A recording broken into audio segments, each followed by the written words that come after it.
Here in the Northern Rockies, dark winter months are outlasted in basements, dens, and nooks where kindred souls gather together to share intel, swap fly patterns, and relive the memories from seasons past. This gathering spot, known locally as the February Room, is the inspiration for this podcast. No matter the season, the door is always open to those with a fly fishing story to tell.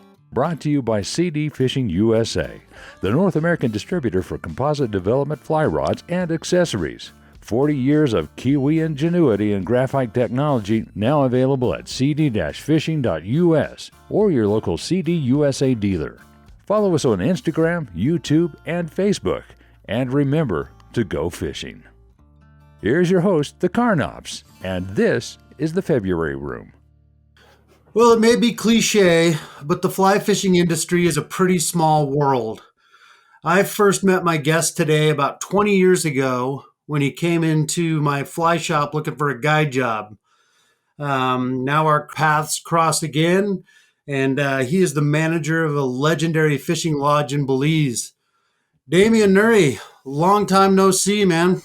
It has been a while, long time. I think the last time we ran into each other was maybe at a bar in Missoula. Right, yeah, during the guide rendezvous. Exactly. 6 or 7 years ago or something. Yeah.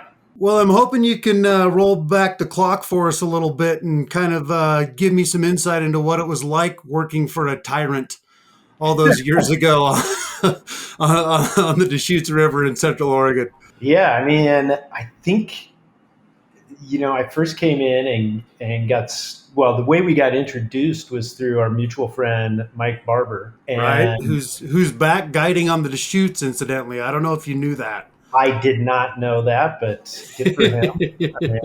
That sounds like a good place for him. There's some days that I wish I was back there doing that, to be honest. Not me. But so I remember getting like my first real Deschutes River guide day. I had bought a new boat and I was so excited. And you had called and said, "Hey, we've got this trip. Meet me in Madras." I meet you in Madras. We did a little grocery shopping. And then you said we had to go meet the customers, the clients over at one of the bars, maybe the meat market. Is that called the meat market then? It was, yeah. He had terrible ribs. Oh, terrible. And we met the guests, and I remember one of the guys had a striking resemblance to Jack Palin, the guy from City Slickers. Okay, right on. And not just in looks, the guy didn't talk. He just was very stoic. And the whole premise of the trip was there was a cattle rancher who was raising Kobe beef in Central Oregon, and he was trying to court some ranchers out of Wyoming into raising Kobe beef and buying his genetics. Right. I forgot about that. Okay. And the guy asked you what we were going to be having for lunch, and you said chicken breast sandwiches or something like that, very standard Deschutes guide lunch. And he said, "Well, I've got some steaks. Would you mind preparing some steaks?" We're like, "Yeah, sure. No problem." I didn't know at the time that it was going to be Kobe beef. I had no idea what that even was. But then fast forward, so we're doing a steelhead trip in the middle of July out of Maupin. There's been no reports of anybody catching a fish yet, and let alone any guide trips probably going out. And we meet at Dark 30. We do beaver tail the max. And of course, I don't know that stretch for shit as far as steelhead goes. It's my first guide day ever. And I've got the greenhorns that can barely walk and wade and get in and out of the boat. And you've got the pros. And I think I see you at the boat ramp, and that was it. And you just said, find me for lunch. And I remember not being able to find you and thinking, "Oh man, I must have passed him. And being a little stressed out, and then finally catching up, and you kind of having everything set up. And I think I had the beef, but you had all the grill and lunch utensils. And definitely a little gruff, where the heck have you been, man? Maybe that wasn't quite that nice.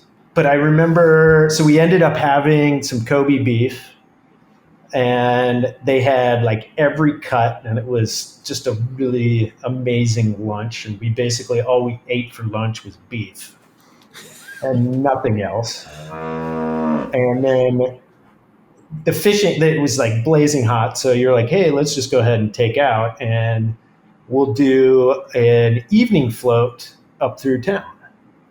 And so nothing to it. Exactly. So we drive Yeah, about. it's only like what? It's 50 miles in the rig with these folks. Another shuttle, a whole other day. Yeah, dude. No, nothing to it. Yeah. So I'm following your lead, and I'm like, okay, yeah, sure, whatever, and I'm used to, at what, 24 years old, or whatever it was, 23. Yeah, I can do laps, like I'm okay. Just go. And we drop them off. We go. You had gotten us a hotel room up on the hill, and we sat down. We were kind of bullshitting, and next thing I know, I remember looking over, and you've got like 4 or 5 beers drained, and you're laying on the couch, and I just remember it distinctly. We're watching like shitty reruns on a black and white TV in this dumpy motel. And we were in Maupin? We were in Maupin, up on the hill. Okay, yep, right. That little hotel up there, sure. So so let me see here. So we're kind of laid up, and we're going to take them on the upper river the next day or that evening? No, that evening. Okay, So and I'm just pre-funking a little bit. Got it. Yep. And, I'm like, oh, okay, I guess this is what, pro guide life is like. I'm kind of easing into this. And about 20 minutes before we're supposed to go, you just like drop this bombshell of, yeah, why don't you just take all 4 in your boat?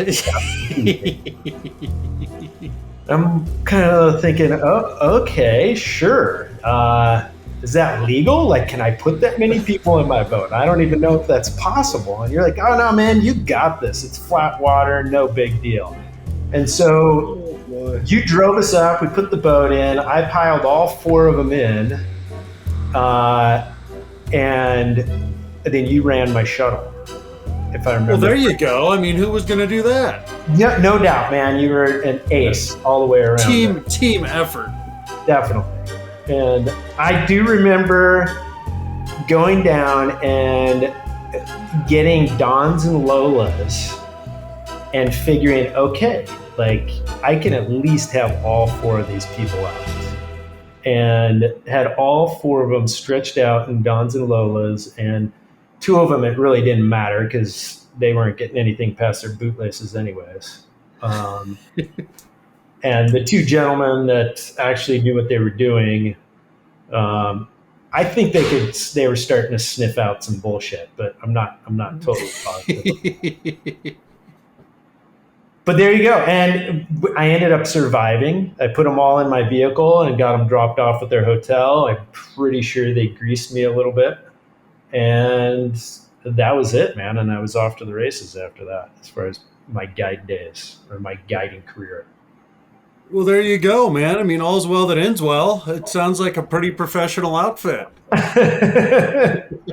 It was a very professional outfit. Yeah, it was the Wild West back then. They were crazy times, you had to be on your toes. The dynamic environment, things were constantly changing.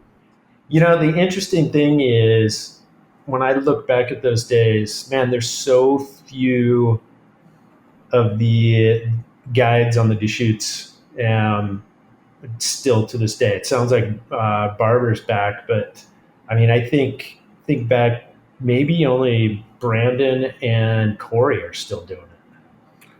Right. Yeah. Those are the only guys that I know from back. I think Boyd still dabbles a little bit too. Oh, probably.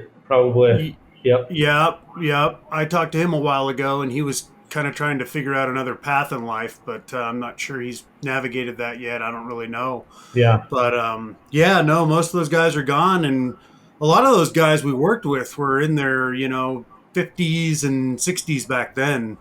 Totally. And I don't really know any of the the new guys down there. I'll tell you, there's a bunch of jet boat guides down there catering to fly guys now, which I'm sure you know. Yep. Absolutely. That wasn't a thing back then.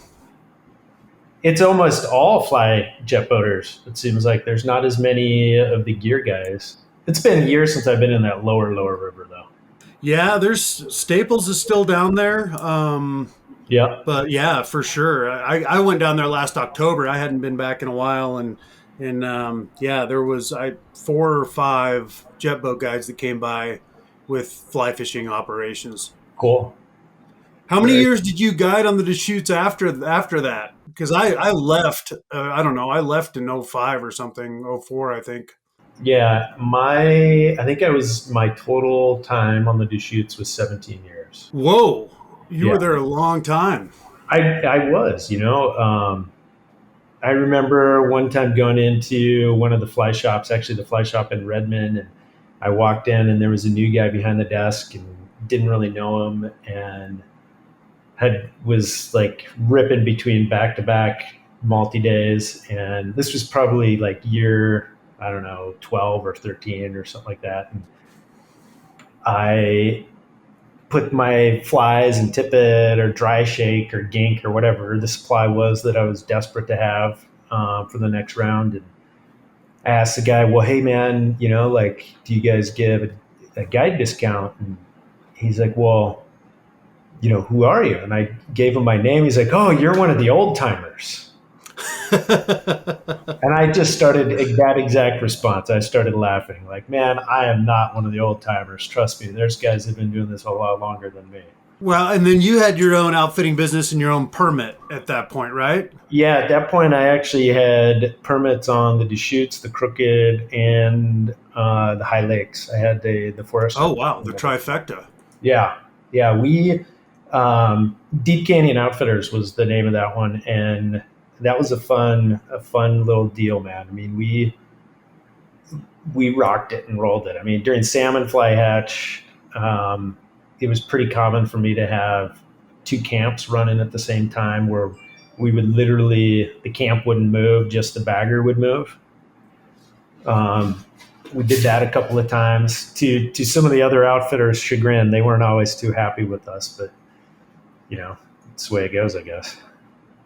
Right. And then you subsequently sold that and moved to Bozeman next, or what was the next move? So in 2015, that winter, I moved to Belize and took over as the fishing manager at Turner Flats, and did that for 4 months that winter before coming back and doing my guide season on the Deschutes. And during that guide season, was approached by a buyer, and by the end of the guide season, literally on our last multi-day camp trip,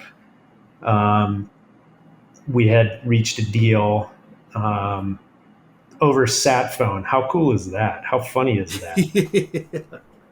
And then 2016 was the official sail date, and moved back to Belize and worked in Belize January through June, and then moved to Bozeman. Okay. And then at that point, you became the owner of Blue Horizon Lodge? No. So would have been 2016, to be totally honest. I didn't do much. Perfect. Yeah. Perfect. Played around. You took a gap year. Definitely. Right on. Yeah. I had one of those in Bozeman one time. It was called flunking out of college, but it was gap year. If I would have been in college, I would have definitely flunked out that year, because there was a lot of time on the river. There was a lot of time just sitting around watching TV. There's just a lot of time fucking off, really. Right. I miss those days. Yeah, me too.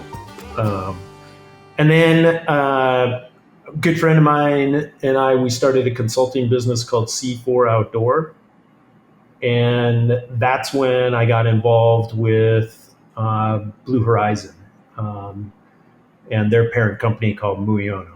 So I took over working with those guys in, I guess it would have been in early 2018. Gotcha. And now you're the manager of Blue Horizon Lodge. Correct. Yeah. So I am down in Belize, moved down here in January, and plan to be down here for another month or so, and then get back to Bend. And my whole goal this year, Justin, has been to not wear shoes other than for exercise, to only wear flip-flops. So I'm going to be back in the States in Oregon during flip-flop season. And then once the snow flies, I'll be back down here. Are these the same flip-flops, or do you have a couple of pairs that you're rotating in and out? I got 2 pairs, but they're just different colors. Just depending on your mood? Well, my wardrobe, man. I mean, come on. And now a brief message from our sponsors.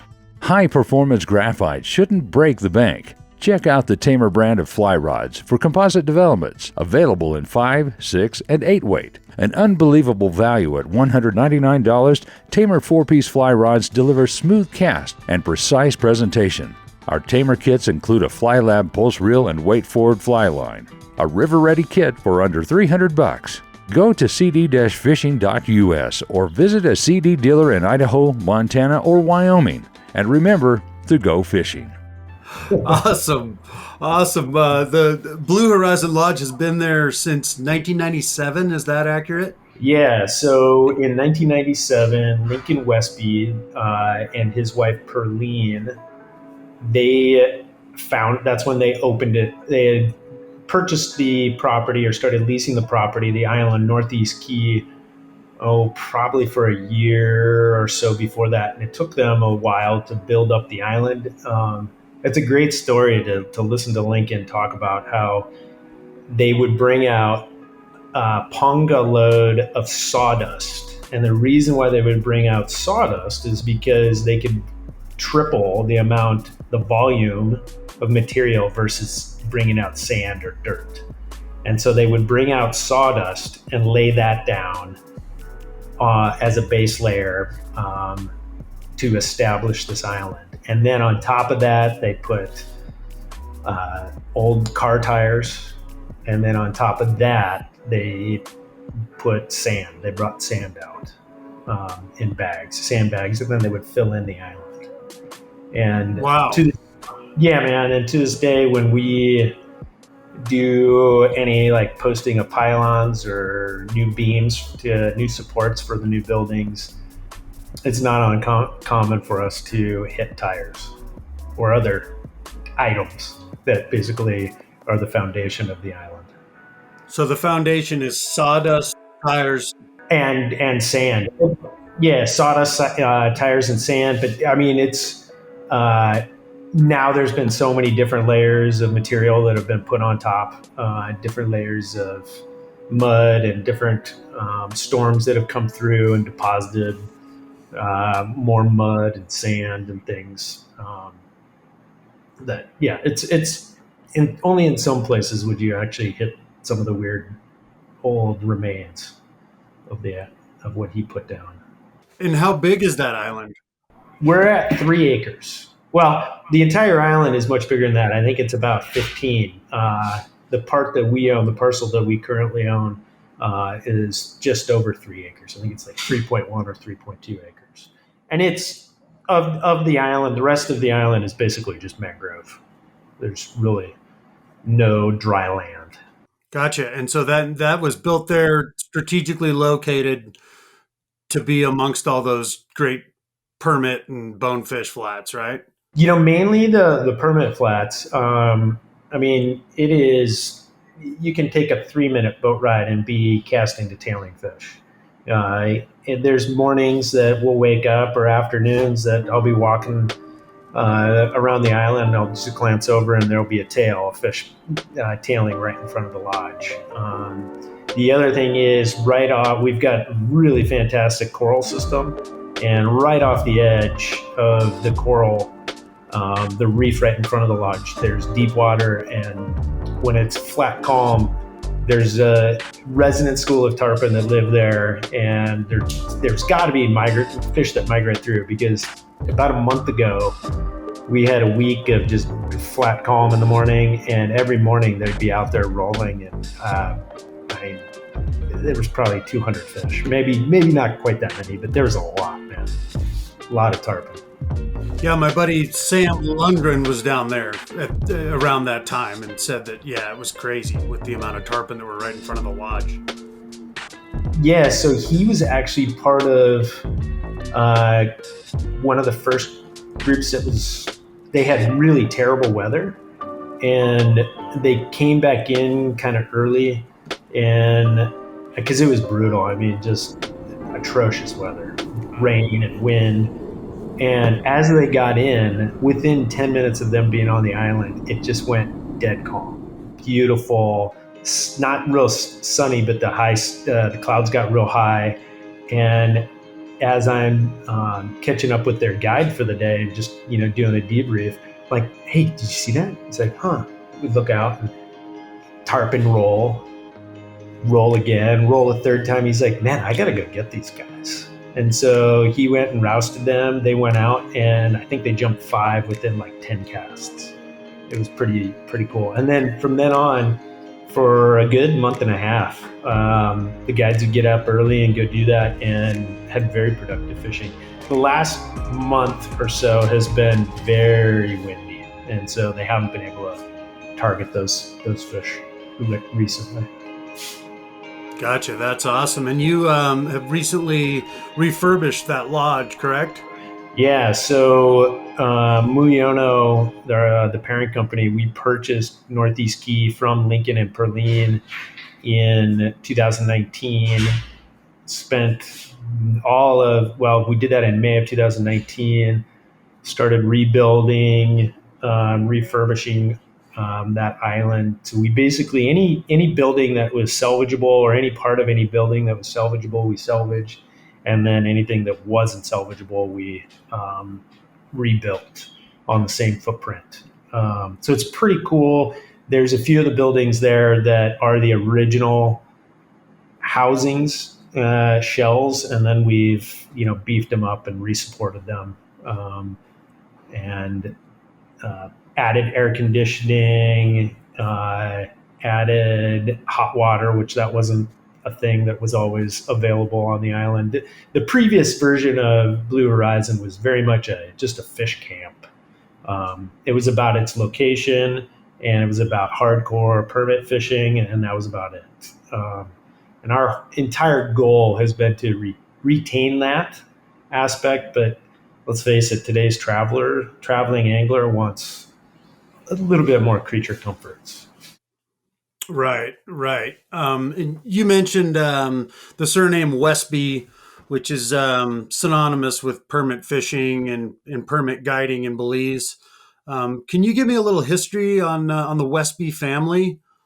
And they're really sought after guides. I know there's several of them out there. Yeah, there is a number of Westbys out there. Certainly, the most known name would be Lincoln Westby. Lincoln is 80 years old. He turned 80 years old this January, and he is still out there on a daily basis, guiding and loving it, man. I mean, this guy, we've had many conversations, and I've asked him, when are you going to slow down? And he said, the day I stop going out on the ocean is the day that my body will start to die. And he wants to be out there just as much as guides that are in their 20s or 30s or the hungry ones. It's really, really cool to see. He was one of the first guides to really look at the fish species of permit and go, man, how come nobody tries to catch these fish? And then invest some time. He and Will Bauer, he's got, Winston Moore he talks a lot about, and there's a couple other gentlemen that I don't remember their names at the moment, that he would take them fishing, and they would take turns poling each other down the flats. They were the pioneers of permit fishing in Belize, maybe even, parts or all of the Caribbean. Right. They were doing this back in the mid to late 80s is when they first got started. And he has how many sons? He actually has no sons. He's got all daughters, but he's got a couple of what I would call almost like adopted sons. There's a number of proteges, so to speak, that he has had over the years that he has helped them evolve as fishing guides. One right now is a guy named Steve Cabral, who also works with Blue Horizon.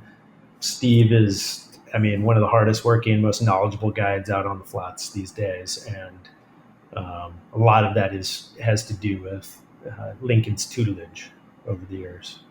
Gotcha. I guess I'm mistaken. For some reason, I thought that there was several other male guides named Westby down there, but the Westby name is there certainly is. So in Belize, you got Westbys, Leslies, Hydes, Garbets, Youngs. These are Cabrals. Those are all big names in the fly fishing community and the fly fishing guide community. From a Westby standpoint, there is. When you hear the name Westby, everybody thinks of Lincoln. Right. Gotcha. Cool. Well, I know you're coming to us from Belize, so if you see a permit and you got to run, we understand. Yeah, absolutely. What is the state of the permit fishery down there right now, Damien? This year has been fantastic. I don't know if it's because of the COVID break that the fish got a little, they basically had all summer off of being pressured by knuckleheads like me coming down and trying to toss a fly in front of them. November, when we reopened, the country reopened last October, the fishing was very, very good. November remained very good. And honestly, it stayed very strong. It was rare for the guides to come back and not have 1 to 2 permit a day being caught, which, that's, wow. Yeah, that's really good. Even for this fishery, this fishery is fantastic. And that's been, until about the last month, but we've had in the last month, you get the full moon, the spring full moons, and, there's different guides that'll tell you that they spawn this time of year. There's other guides that'll say, no, that's crazy. They spawn in June and July. And I honestly, I don't know what the explanation would be. I can tell you the weather has been a factor in the last couple of weeks. It's been really breezy, and we definitely have not had the most ideal permit weather lately. But before that, man, the fishery, in my experience in the last 4 years of being involved, this is the strongest it's been in a long time. When I've been out on the flats in February and March, even parts of April, it was very previously, in previous years, it was common to see, schools of medium-sized fish, and maybe you bump into 1 or 2 medium to big-sized fish that are singles and doubles or triples. And boy, in March, we were seeing big schools of medium-sized fish, like larger than average schools, and lots of singles and doubles that were in the mid to upper teens. And that's, in my 4 years, which is limited experience on these flats, I hadn't seen that before. Wow, that's awesome. So the trend is upward. Definitely. You're thinking, that's cool. Definitely. Great. Definitely. So is typically, like most of the permit fishermen that I know, and when I've gone down and hacked away at those miserable animals, it's been like March, April is kind of like the popular time to go. Is that partly due to just folks want to go someplace warm and fish in those months? Or is that actually a good time for tides and weather? A little of both. I think definitely we see the most traffic from February through May, and that is because you can still have, the weather in the States and in North America is pretty brutal. People want to get out of the cold, especially by February. Most places in fishing country, trout country, they've had cold for 2 to 3 months, maybe snow for longer, and want to get out of that. The fishing really remains very good throughout the year. I would say there's 2 times that this particular fishery can be a little bit more challenging, and that is like late September, early October, when we get the big fall tides. And that's just because a lot of these flats here are really shallow water flats. So when you have the high tides, If you don't have sun, it's really hard to spot those fish because they're not sticking their tail out like they normally would be. They're still on the flats. They're just harder to see. And then the other time of year that can be challenging is like basically over the Christmas, New Year's holiday, the last part of December, first part of January. And that just has to do with cold fronts. If you don't have a cold front, if we've got the nice Belize weather and you get a good tide, the fishing will be spectacular. It's just that time of year, it's not uncommon to have a cold front come through. And a north wind brings rain, cold air, and the permit, and really all the fish species, the flat species, they don't care for that kind of weather. And so they tend to not be as easily found at those times. But the rest of the year, man, it's really good. My personal favorite is July and August for being down here. And it's great fishing, less people on the flats.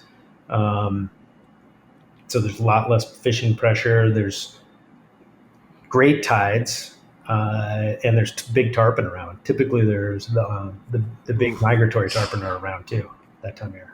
Gotcha. That's that. I'm gonna have to come down there in August one of these days and fish with you. That's a good time to kind of get out of here. And yeah, those big migratory tarpon sound awfully enticing as well. Yeah, it's pretty fun that time of year. So you can fish. You basically, everything around here, we fish the tides. And that's really important. But so when you have a real low tide, at that point you can go look for tarpon and look for either catching just as the dropping tide goes to slack tide. Just before it goes to slack tide can be really productive for the tarpon, and then right as it goes from slack tide and turns and starts to come in can be really productive. And it's great because in those time windows, those tide windows, you're not going to see much for permit on the flats typically. Other than, practicing their casting and trying to avoid the dreaded trout set when a fish does eat their fly, what is the one thing that a freshwater angler can practice or have in their mind as they approach the permit flat for the first time? Yeah, in this permit fishery, I would say there's two things actually that an angler can focus on. And these are things that I hear the guides talking about the most. These are the two most common things. Don't be afraid to cast that fly as close to that fish as possible. Spook them or catch them is basically their mentality. If you cast the fly too far away from the fish, there's a good chance that they'll just never see the fly. If you put the fly so close that you spook them, well, at least you have the knowledge that the fish saw your fly. And that's what the guides really try to get the guests and the anglers that come through here to do.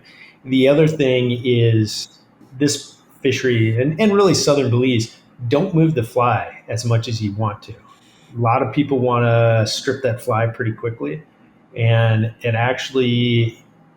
it's better to basically just strip enough so that you're keeping the slack out of the line until you see a fish react, and then maybe you toy with it. You strip a little faster, or make a long strip, that kind of thing. But definitely to be just like stripping like you would if you were blind casting for trout in a lake, that's going to be moving it way too much. Gotcha. Yeah, those are good tips. I know looking back to my first permit trips that I often would cast the fly too far away from the fish because I was nervous that I was going to spook it, right? And then you're just opening yourself up to scare the fish then when you have to pick it up and recast. Totally. Or then maybe if you do strip, they see the reflection of your line, or there's just lots of, different things that can happen. And probably the biggest reason why you want to do that here is because these fish in this region are, most of your shots are going to be detailing fish. They're not moving in long distance. They're not moving quickly. They're more or less hanging in one spot. And so you want to try and get that fly on their dinner plate right in front of them, so that they see the fly, and as they're looking for crabs, they're going to see that and come over and want to eat it. Eat it or wear it. as my buddy says. Eat it or wear it. There you go. Yeah, and do you fish the bower crab a lot, or do you have some secret sauce that you run? What are your thoughts on permit fly patterns? Permit flies anymore are, for me, they've evolved into a very similar mentality as a steelhead fly. Fish something you have confidence in. The Bowers Flats crab, there's a reason why it was developed in this fishery, and that's because it works, period.